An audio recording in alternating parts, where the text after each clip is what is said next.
بسم الله الرحمن الرحیم. د نن ورځې موضوع د انډیکسز په هکله ده او زده به کړو چې انډیکسز څه شی ده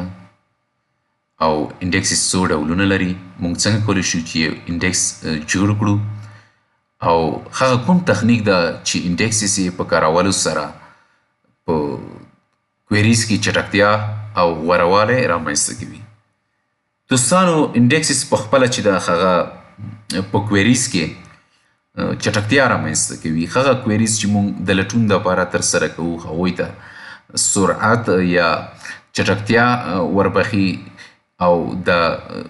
لټونکي کویری سره مرسته کوي. انډیکسز چې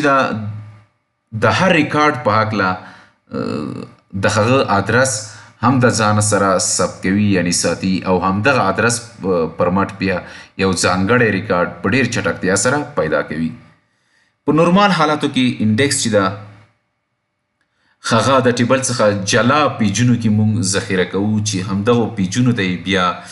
IAM یا انډیکس الوکیشن ماپ پیجز ویل کیږي. او په ځینو وختونو کې داسې هم کیدای شي چې د انډیکس سایز چې ده د اصل ټیبل څخه زیات شي. او بیا هم وایم چې د انډیکسز یوازینۍ موخه چې ده هغه په کویریز په سرعت کې یا په چټکتیا کې غورهوالی رامنځته کول، هغې په کړنو کې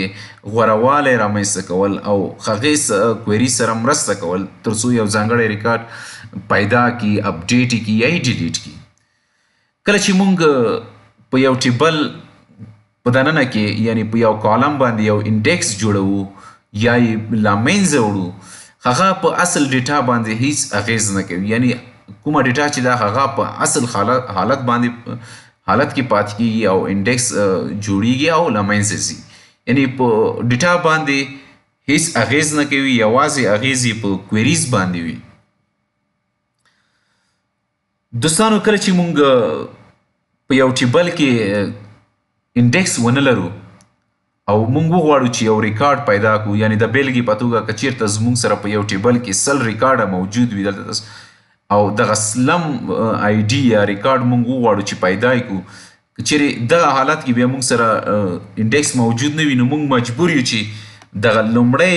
ریکارډ څخه پیل وکړو نو آی ډي څخه او همدغسې دوام ته لاړ شو، دریم ته لاړ شو،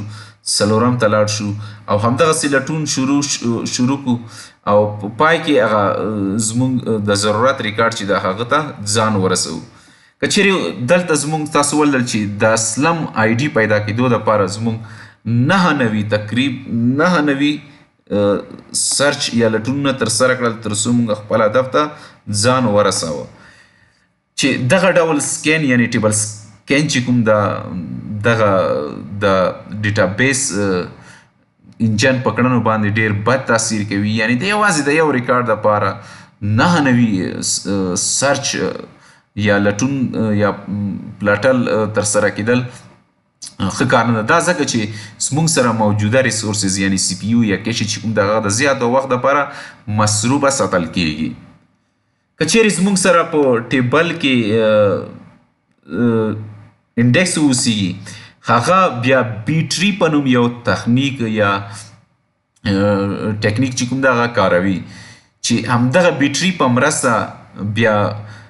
یو ځانګړی ریکارډ چې دا ډېر په چټکتیا سره پیدا کوي. د بیلګې په توګه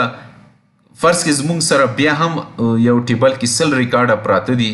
او موږ غواړو چې د هغه سلم ریکارډ یعنی سلم آی ډي موږ پیدا کړو. دغه 100 ریکارډه یا 100 آی ډي چې دي دغه بیا بیټري په څو 2 پیجونو کې تقسیموي. لومړی د یو څخه 500 پورې چې کومې آی ډي دي هغه چپ طرف ټیبلونو یعنی پیج کې ثبت کوي او د یو 50 څخه ونیسه تر 100 چې دي هغه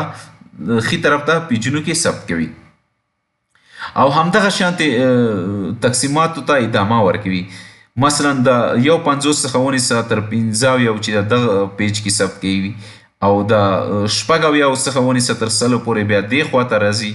او د 90 څخه 90 پورې بیا دلته او د یو نوي څخه تر سل پورې بیا دغه پیج کې ځان سره ثبت کوي. کله چې موږ د سلم آی ډي غواړو چې پیدا یې کړو دغه موږ دغه پلار چې د دغه پیج څخه یعنی د روټ نوډ څخه موږ پیل کوو او راځو دې خوا ته ګورو چې آیا د سلم آی ډي چې د یو مساوي ده یا کوچنی ده که نه. دلته راځو نه د یو مساوي ده او نه د یو څخه کوچنی ده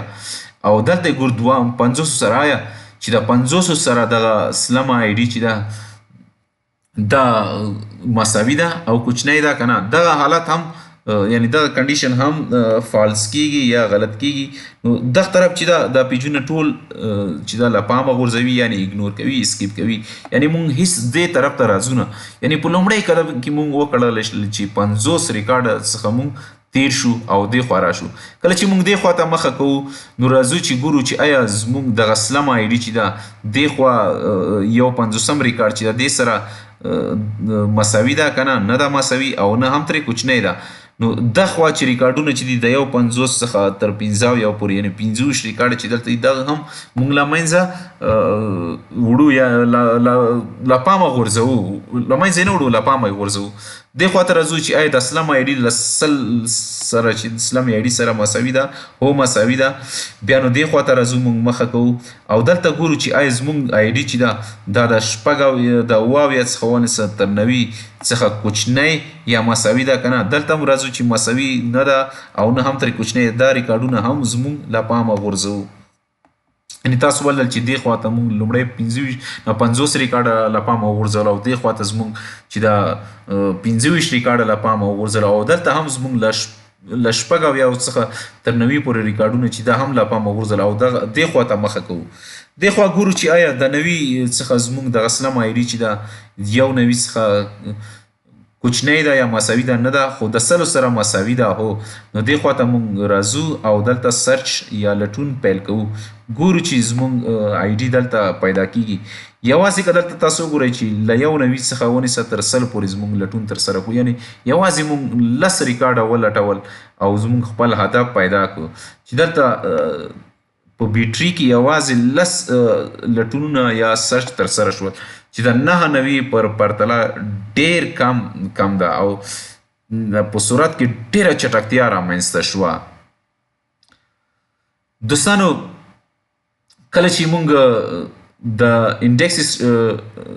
ټایپونو خبره کوو نو انډیکسز ټایپس یا ډولونه زموږ سره ډیر زیات دي چې د هغوی څخه یو کلسټر ده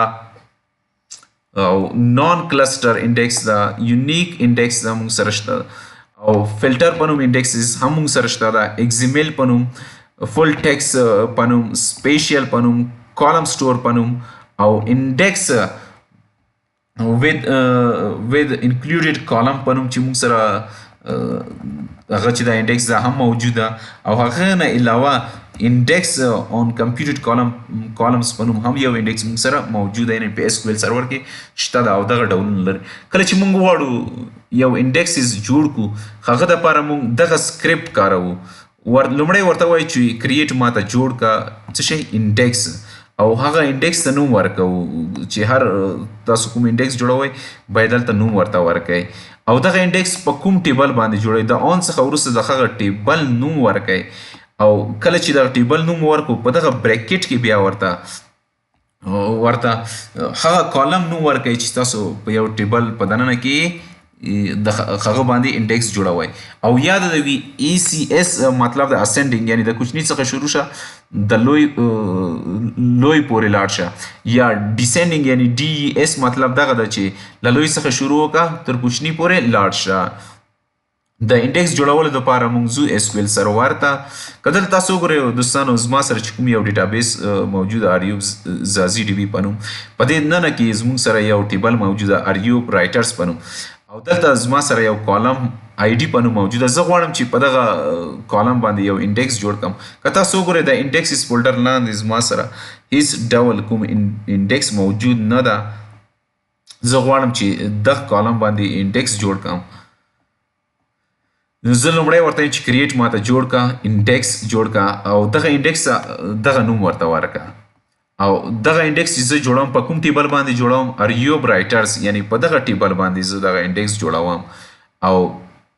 او دغه ټیبل کې په کوم آی ډي په کوم کالم آی ډي کالم باندې چې تاسو وینئ دلته زما سره آی ډي په نوم یو کالم موجوده زه دغه کالم باندې جوړوم او اسینډینګ ورته وایم یعنی دا له کوچني څخه دې پیل وکړي نه 1 نه دې پیل وکړي همداسې دې لوی ته لاړ شي یعنی که هر څومره ریکارډونه وي 1 2 3 همداسې دې